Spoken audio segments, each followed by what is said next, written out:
Welcome back to my channel movie explain Bangla. তো গত পর্বে আমরা আপনাদের 300 নামের একটা মাস্টারপিস সিনেমার গল্প শুনিয়েছিলাম, আর আজকে নিয়ে এসেছি ওই গল্পেরই সেকেন্ড পার্ট। তো প্রথম পর্বে আমরা গ্রিসের এক রাজ্য স্পার্টার রাজা এবং সেই যোদ্ধাদের বীরত্বের কাহিনী দেখিয়েছিলাম। আজকে দেখব গ্রিসের রাজধানী এথেন্সের যোদ্ধাদের বীরত্বের গল্প। তো কথা দিচ্ছি, এই গল্পটা এতটাই অসাধারণ যে আপনারা মুগ্ধ হতে বাধ্য হবেন। তো চলুন কথা না বাড়িয়ে সরাসরি গল্পে যাওয়া যাক। গল্পের শুরুতে আমাদের গত পর্বে মারা যাওয়া রাজা লিওনিডাসকে দেখানো হয়, যার উপরে রাগে ক্ষোভে সম্রাট জার্জিস মৃত রাজারই গলা কেটে ফেলে। তখনই আমাদেরকে বলা হয় যে ওরাকলের ভবিষ্যদ্বাণী সত্য হয়েছে, গ্রিস এখন পতনের দ্বারপ্রান্তে, জার্জিস সব কিছু শেষ করে দেবে। এখন আমাদের বাঁচাতে পারে শুধুই অ্যাথেনিয়ানসরা। অ্যাথেনিয়ানস হলো তৎকালীন গ্রিসের রাজধানী অ্যাথেন্সের বাসিন্দারা, যারা খুবই ভালো জাহাজ তৈরি করতে পারত। এখন গ্রিসের ভবিষ্যৎ ছিল তাদেরই হাতে। এখন আমাদের মহারানী তার যোদ্ধাদের সামনে কিছু ইতিহাস বলতে থাকে যে কেন পার্সিয়ানরা তাদের উপর হামলা করলো। আসলে এই যুদ্ধ শুরু হয়েছিল আজ থেকে 10 বছর পূর্বে, যখন পারস্যের রাজা ড্যারিয়াস গ্রিস দখল করতে হামলা করেছিল।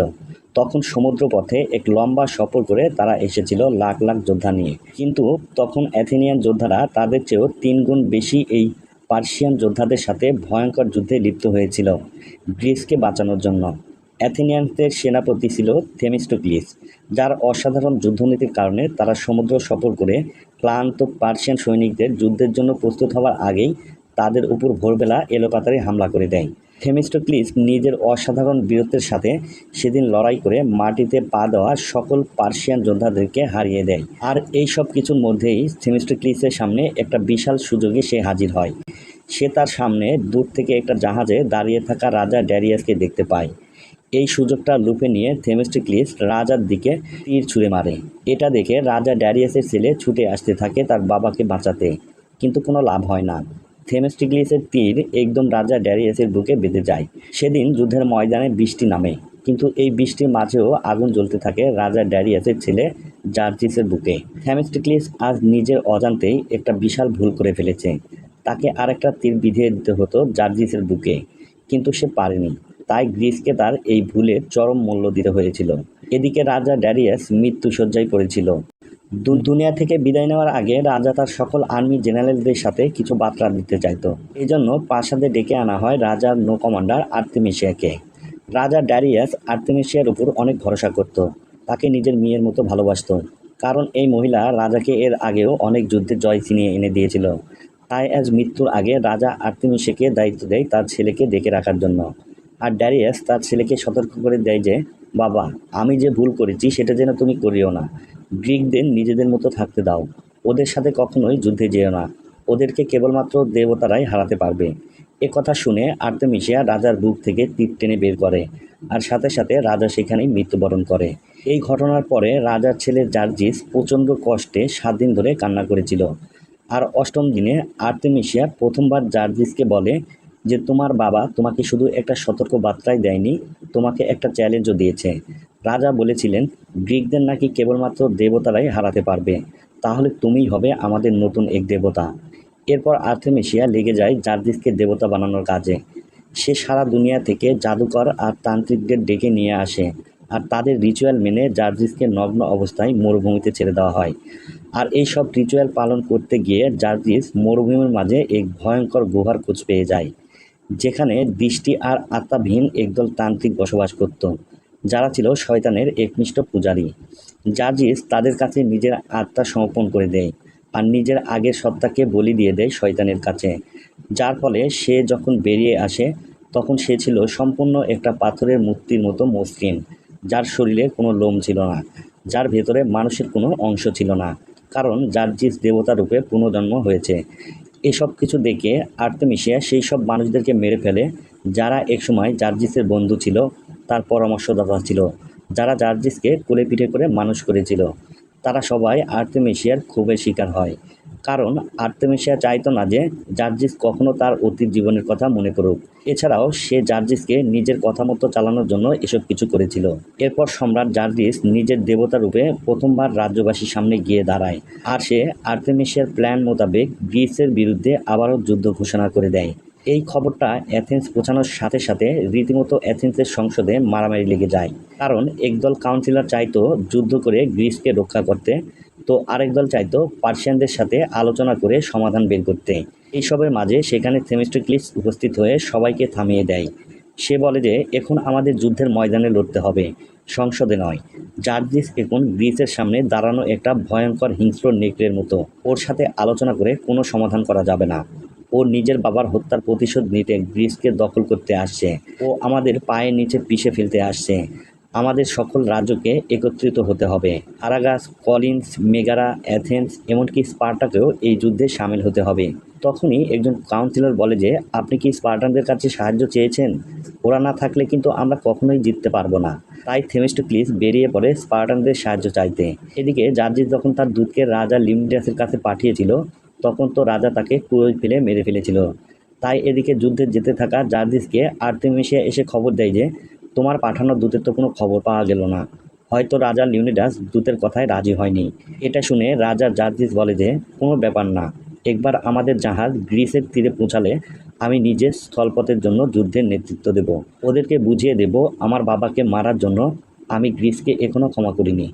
এদিকে থেমিস্টোক্লিস পাটায় পৌঁছে গিয়েছিল সাহায্য চাইবার জন্য। সেখানে তার সাথে ডেলিসের দেখা হয়।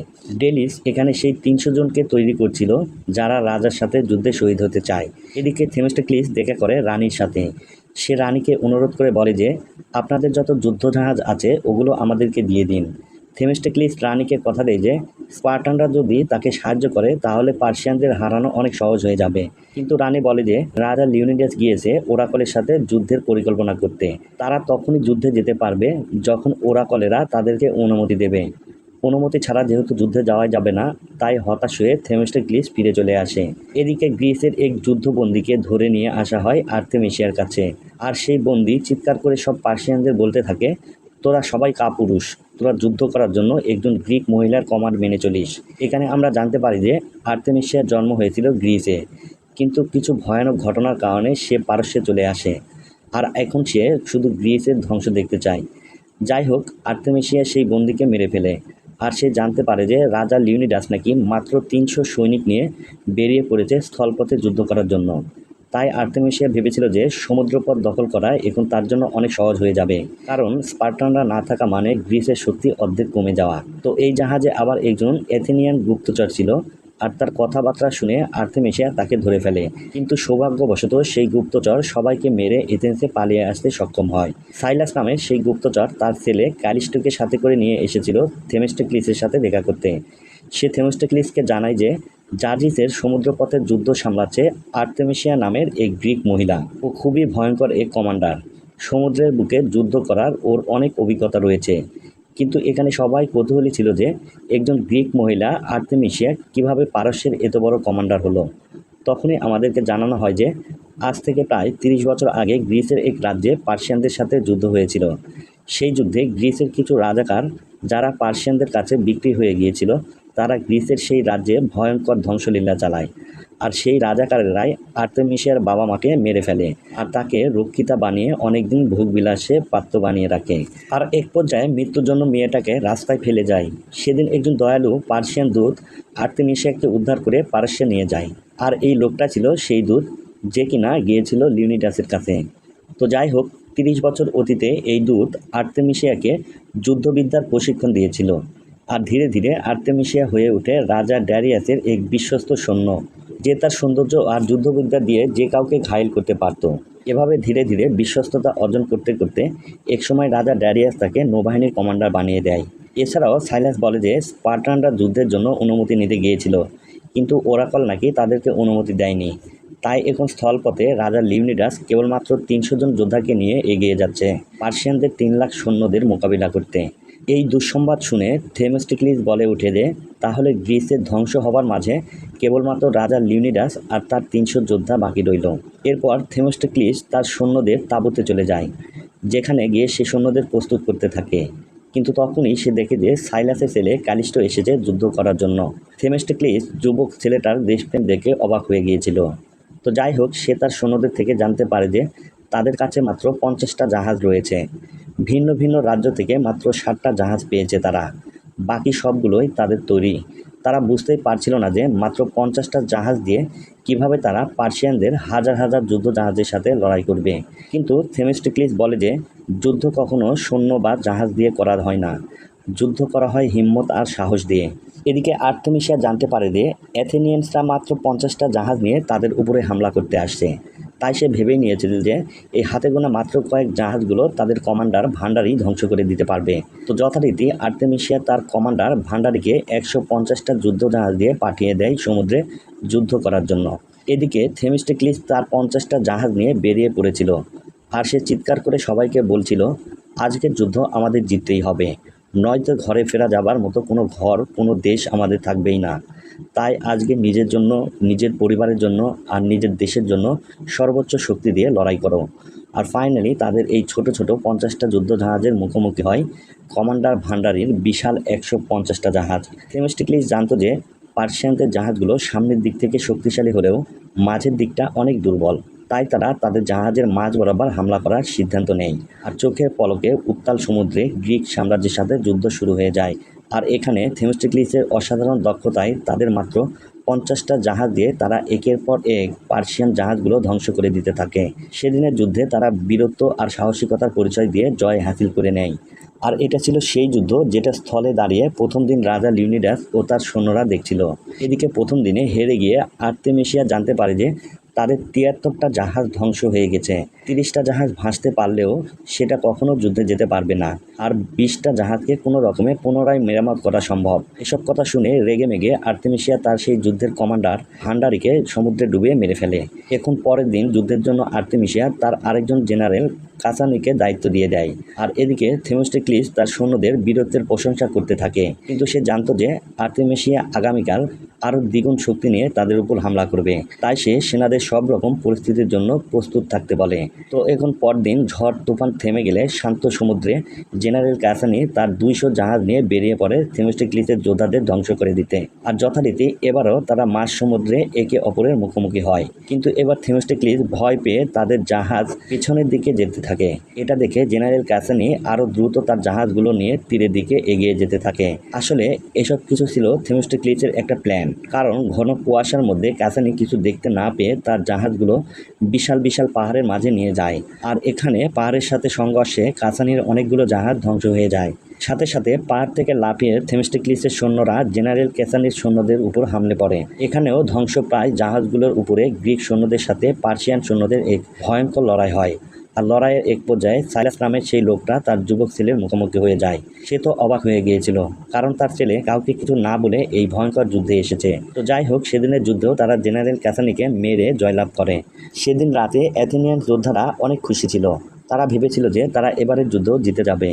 এছাড়াও থেমিস্টোক্লিস এসে তার বন্ধু সাইলাসকে বলে যে, দেখো, তোমার ছেলের উপর রাগ করো না, ওর মতো যুবক বয়সে তো আমরাও লড়াই করেছি। সাইলাস রাগ তো করে না, বরং তার ছেলের জন্য সে অনেক গর্বিত ছিল।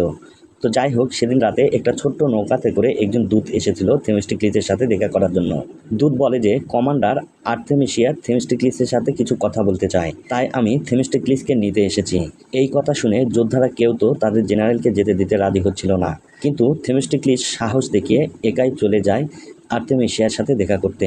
তো যথারীতি আর্তেমিসিয়া জাহাজে গিয়ে তার সাথে দেখা হলে আর্তেমিসিয়া তাকে বলতে থাকে যে, দেখো থেমিস্টোক্লিস, আমার কাছে হাজার হাজার জাহাজ রয়েছে, তোমরা কতগুলো ধ্বংস করবে? বেলা শেষে আমাদের এই বিশাল সৈন্যদের কাছে তোমাদের হার মানতেই হবে। এর চেয়ে ভালো তুমি আমাদের দলে এসে যাও, তুমি যা চাইবে তাই দেওয়া হবে। তোমার মতো একজন কমান্ডার আমার হাতে থাকলে আমি পুরো দুনিয়া দখল করে নিতে পারবো। এই সব কথার পাশাপাশি আর্তেমিসিয়া তার রূপ যৌবনের নেশায় ফেলেও থেমিস্টোক্লিসকে নিজেদের দলে ফেরানোর চেষ্টা করে। কিন্তু এত কিছুর পরেও থেমিস্টোক্লিস তার প্রস্তাবে রাজি হয় না। তাই সে রেগে মেগে বলে যে, ঠিক আছে, তাহলে পরবর্তী যুদ্ধতে হয় আমি তোমার মাথা ঝুঁকিয়ে দেব, নয়তো কেটে দেব। কথাটা শেষ করে থেমিস্টোক্লিস তার তাঁবুতে ফিরে আসে। আর সৈনিকরা অধীর আগ্রহে অপেক্ষা করছিল কি আলোচনা হলো সেটা জানার জন্য। থেমিস্টোক্লিস শুধু বলে, কালকে যুদ্ধের জন্য তৈরি হও, আর্তেমিসিয়া কাল কিয়ামত নামে আনতে চলেছে। তো যথারীতি পরদিন যুদ্ধ শুরু হয়ে যায়। আর এবার আর্তেমিসিয়া তার বিশাল দানবীয় এক জাহাজ নিয়ে নিজে এসেছিল যুদ্ধ করতে। সে জাহাজ থেকে দাহ্য তেল পুরো সমুদ্রে ছিটিয়ে দেয়। শুধু তাই নয়, সে তার কিছু সৈন্যদের পিঠে বিস্ফোরক লাগিয়ে তাদেরকে পাঠিয়ে দেয় থেমিস্টোক্লিসের জাহাজের দিকে।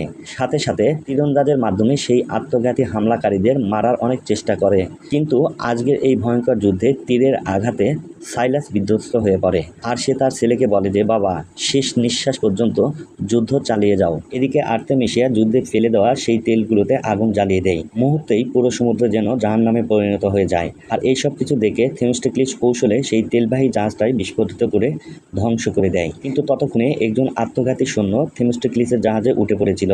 আর এটা দেখে দূর থেকে আর্তেমিসিয়ার তীরের আঘাতে সেই আত্মঘাতী সৈনিক সহ থেমিস্টোক্লিসের জাহাজই বিস্ফোরিত করে দেয়। আর্তেমিসিয়া ভেবেছিল থেমিস্টোক্লিস হয়তো মারা গেছে, কিন্তু আমরা দেখতে পাই যে থেমিস্টোক্লিসকে তার সহযোদ্ধারা উদ্ধার করে তীরে নিয়ে এসেছে। আর আজকে এমন ভয়ঙ্কর ধ্বংসলীলা দেখে থেমিস্টোক্লিস ভাবতে থাকে 10 বছর আগে যদি সে ড্যারিয়াসের সাথে তার ছেলের জার্জিসকেও মেরে ফেলতো, তাহলে হয়তো আজকের এই দিন দেখতে হতো না। এরপর থেমিস্টোক্লিসের বন্ধু সাইলাস তার সামনে মৃত্যুবরণ করে। তবে তার শেষ কথা এটাই ছিল যে আগামীকাল তোমাকে দ্বিগুণ শক্তি নিয়ে হামলা করতে হবে বন্ধু। এই ঘটনার মাধ্যমে ক্যালিস্টো তার বাবাকে চিরতরে হারিয়ে ফেলে। এদিকে ততদিনে স্থলভাগের যুদ্ধ শেষ হয়ে গিয়েছিল। এফিলিটিসের বিশ্বাসঘাতকতার কারণে স্পার্টার রাজা লিউনিডাস ও তার 300 সৈন্য মৃত্যুবরণ করেছে। আর সম্রাট জার্জিস এসব কিছু দেখে এফিলিটিসকে বলে যে তুমি এখন রাজা লিউনিডাসের তরোয়াল নিয়ে এথেন্স শহরে যাও। ওদেরকে তার তরোয়ালটা দেখিয়ে বলে দাও যে ওদের রক্ষাকর্তা স্পার্টানদের আমি ধ্বংস করে দিয়েছি। আমি আসছি ওদের শহরে এথেন্সকে ইতিহাস থেকে চিরতরে মুছে দেওয়ার জন্য। এদিকে লিউনিডাসের সাথে যুদ্ধ করা ডেক্সাস নিজেদের হার নিশ্চিত জেনে পালিয়ে এসেছিল থেমিস্টোক্লিসের কাছে। থেমিস্টোক্লিসকে জানায় যে স্পার্টানরা সবাই মারা গেছে। একটা কুঁজো লোক আমাদের ধোঁকা দিয়ে জার্জিসকে গ্রিসে ঢোকার রাস্তা দেখিয়ে দিয়েছে। থেমিস্টোক্লিস ডেক্সাসকে বলে যে রাজা লিউনিডাসের বীরত্বের কথা তুমি গ্রিক সাম্রাজ্যের প্রত্যেকটা রাজ্যে পৌঁছে দাও। মহান রাজার এই বীরত্ব এবং কুরবানি পুরো গ্রিসকে একত্রিত করে ফেলবে। এসব কথা বলে থেমিস্টোক্লিস নিজের যোদ্ধাদের প্রস্তুত হতে বলে। আর সে চলে যায় অ্যাথেন্সে আবারও পুরো গ্রিসকে একত্রিত করার উদ্দেশ্যে। অ্যাথেন্সে গিয়ে থেমিস্টোক্লিস দেখতে পায় যে এফিলিটিস রাজা লিউনিডাসের তরোয়াল নিয়ে হাজির হয়েছে। থেমিস্টোক্লিস তো রেগে মেগে তাকে মারতেই যাচ্ছিল, কিন্তু রাজার পবিত্র তরোয়ালে সে কোনো বিশ্বাসঘাতকের রক্ত লাগাতে চায় না। তাই সে এফিলিটিসকে বলে তুই যা তোর সম্রাট জার্জিসের কাছে, ওকে জানিয়ে দে মহান রাজা লিউনিডাসের মৃত্যু জার্জিসের ধ্বংস ডেকে আনবে। আমরা পুরো গ্রিস একত্রিত হয়ে জার্জিসের বিরুদ্ধে লড়াই করব। এসব কথা বলে থেমিস্টোক্লিস আবারও ওই স্পার্টা রাজ্যে চলে আসে রানীর সাথে দেখা করার জন্য। সেখানে আবারও ডেলিসের সাথে তার দেখা হয়, যাকে রাজা লিউনিডাস দেশে পাঠিয়ে দিয়েছিল। আজকেও থেমিস্টোক্লিস রানীকে রাজা লিউনিডাসের তরোয়ালটা দিয়ে বলে মহারানী, যুদ্ধের এই পর্যায়ে আপনি আমাদের সাহায্য করুন। স্পার্টার সৈন্য জাহাজ যা পারেন আমাকে দিন। কিন্তু রানী তার স্বামীকে হারিয়ে স্তব্ধ হয়ে গিয়েছিল। তিনি বলে যে এই যুদ্ধের জন্য আর কত কুরবানি দেবে স্পার্টানরা। আমরা আমাদের রাজাকে হারিয়েছি, 200 যোদ্ধা হারিয়েছি, আর আমরা কাউকে হারাতে চাই না। স্পার্টা তোমাদের কোনো সাহায্য করতে পারবে না। আমরা আর যুদ্ধ চাই না। কিন্তু জার্জিস তো যুদ্ধ চাই। তাই সে চোখের পলকে তার সামনে আসা গ্রিসের প্রত্যেকটা শহর জ্বালিয়ে পুড়িয়ে ধ্বংস করে দিতে থাকে। এখন গ্রিসকে বাঁচানোর জন্য কেবলমাত্র এথেনিয়ানসরাই অবশিষ্ট ছিল। এসব কিছু পরে আর্তেমিসিয়া এবং জার্জিস একসাথে বসে আলোচনা করছিল। তাদের মতে গ্রিস অলরেডি তাদের সব শক্তিশালী রাজা লিউনিডাস এবং অ্যাথেন্সের সেনাপতি থেমিস্টোক্লিসকে হারিয়ে ফেলেছে। তারা আর যুদ্ধে ঘুরে দাঁড়াতে পারবে না। কিন্তু তখনই সেখানে এফিলিটিস ছুটে আসে। সে সম্রাট জার্জিসকে বলে যে মহারাজ, গ্রিস একত্রিত হতে চলেছে। ওরা সবাই একসাথে পার্সিয়ানদের উপরে হামলা করতে চায়। আর্তেমিসিয়া জিজ্ঞাসা করে যে ওদের কমান্ডার কে। এফিলিটিস বলে যে থেমিস্টোক্লিস। এই কথা শুনে আর্তেমিসিয়ার মাথায় রীতিমতো আকাশ ভেঙে পড়ে, কারণ সে ভেবেছিল সেদিনের বিস্ফোরণে থেমিস্টোক্লিস মারা গেছে। তাই সে রেগে মেগে আজকে সমুদ্রপথে থেমিস্টোক্লিসকে ধ্বংস করার সিদ্ধান্ত নেয়, কারণ থেমিস্টোক্লিসকে মারতে পারলে গ্রিস মাথা নত করে দেবে। কিন্তু জার্জিস তাকে শান্ত হতে বলে, কারণ তার মতে এখন তাদের স্থলপথের যুদ্ধকে বেশি প্রাধান্য দেওয়া উচিত। কিন্তু এই কথা শুনে আর্তেমিসিয়া বলে যুদ্ধের ব্যাপারে আমাকে জ্ঞান দেবে না, ভুলে যেও না আমি তোমাকে রাজা বানিয়েছি। সাথে সাথে জার্জিস তাকে সজোরে থাপ্পড় মেরে দেয়। তাই আর্তেমিসিয়া আরও বেশি রেগে গিয়ে বেরিয়ে পড়ে থেমিস্টোক্লিসের উপর হামলা করার জন্য। এদিকে থেমিস্টোক্লিস পাহাড়ের এপার থেকে দেখছিল গ্রিস কি নির্মমভাবে জ্বলে পুড়ে ছাই হয়ে যাচ্ছে। তাই যোদ্ধারা বলতে থাকে যে স্পার্টানরা আমাদেরকে সাহায্য না করলে এই যুদ্ধে আমরা কখনো জিততে পারবো না। ওদের মতো যোদ্ধা ছাড়া পার্সিয়ানদের হারানো সম্ভব নয়। আমাদের হাতে যখন সুযোগ ছিল তখনই পার্সিয়ানদের সাথে আলোচনা করা উচিত ছিল। সবাই এখন নিজেদের হারের জন্য থেমিস্টোক্লিসকে দোষারোপ করতে থাকে। যেটা শুনে বেচারা থেমিস্টোক্লিস বলতে থাকে তোমরা সবাই স্বাধীন, তোমরা চাইলে যুদ্ধ ছেড়ে আজকেই চলে যেতে পারো। কিন্তু সৈনিকেরা মনোবল হারালেও তারা কেউ দেশকে বিপদে ফেলে পালিয়ে যেতে পারে না। তাই তারা শেষ নিঃশ্বাস অবধি যুদ্ধ করতে প্রস্তুত হয়ে যায়। আর এবার তারা সবাই মিলে নিজেদের জীবনের শেষ যুদ্ধ মনে করে এবারে লড়াইয়ে নামে আর তারা সবাই সমুদ্রে চলে যায় আর্তেমিসিয়াকে ধ্বংস করতে। আর আজকে আর্তেমিসিয়া নিজের সর্বোচ্চ শক্তি নিয়ে হাজির হয়েছিল। তার সাথে ছিল সেই অন্ধকারের জানোয়ার নামের কুখ্যাত অপরাজেয় যোদ্ধারা। মুহূর্তের মধ্যে দুই দলের মধ্যে এক ভয়ঙ্কর রক্তক্ষয়ী যুদ্ধ শুরু হয়ে যায়। গ্রিক যোদ্ধারা নিজেদের জীবন দিতে এসেছিল, তারা ভয়ডরহীনভাবে যুদ্ধ করতে থাকে। আর সেই আত্মাবিহীন রাক্ষসগুলো ছিল ভয়ঙ্কর। তারা একের পর এক গ্রিক সৈন্যদেরকে মারতে থাকে। এ যুদ্ধে গ্রিসের শত শত যোদ্ধা নির্মমভাবে মারা যায়। এথেন্সের সাধারণ যোদ্ধারা কোনোভাবেই এশিয়ার এই রাক্ষসগুলোর সাথে পেরে উঠছিল না। তাই থেমিস্টোক্লিস একাই বেরিয়ে পড়ে সবার আগে আর্তেমিসিয়াকে ধ্বংস করার জন্য। এখানে থেমিস্টোক্লিসের সাথে আর্তেমিসিয়ার এক ভয়ঙ্কর যুদ্ধ হয়। আর এক পর্যায়ে থেমিস্টোক্লিস আর্তেমিসিয়াকে নিজের জিম্মায় নিয়ে নেয়। এই আর্তেমিসিয়াকে বলতে থাকে যে, দেখো, তুমি তোমার সৈন্যদের যুদ্ধ থামাতে বলো, ফিরে যাও গ্রিস থেকে, আমাকে বাধ্য করো না তোমাকে মেরে ফেলতে। তো আর্তেমিসিয়া বলে, গ্রিস ধ্বংস হবে, তোমরা কেউ গ্রিসকে বাঁচাতে পারবে না, আমি যুদ্ধ থামাবো না। কথাটা শোনার সাথে সাথে থেমিস্টোক্লিস আর্তেমিসিয়াকে সেখানেই মেরে ফেলে। কিন্তু মারা যাবার আগে আর্তেমিসিয়া দেখতে পায় যে স্পার্টানরা নিজেদের মাঝে বিভেদ ভুলে শত শত জাহাজ নিয়ে হাজির হয়েছিল এথেনিয়ানদের সাহায্য করার জন্য। মৃত্যুর আগে হয়তো আর্তেমিসিয়া বুঝে গিয়েছিল যে এবার হয়তো আর পার্সিয়ানরা জিততে পারবে না, কারণ ততক্ষণে স্পার্টানরা তাদের রানীর সাথে হামলা করেছিল পার্সিয়ানদের উপরে। আর এটাই ছিল জার্জিসের ধ্বংসের শুরু। গল্পটা এখানেই শেষ হয়ে যায়। কেমন লাগলো কমেন্টে অবশ্যই জানাবেন।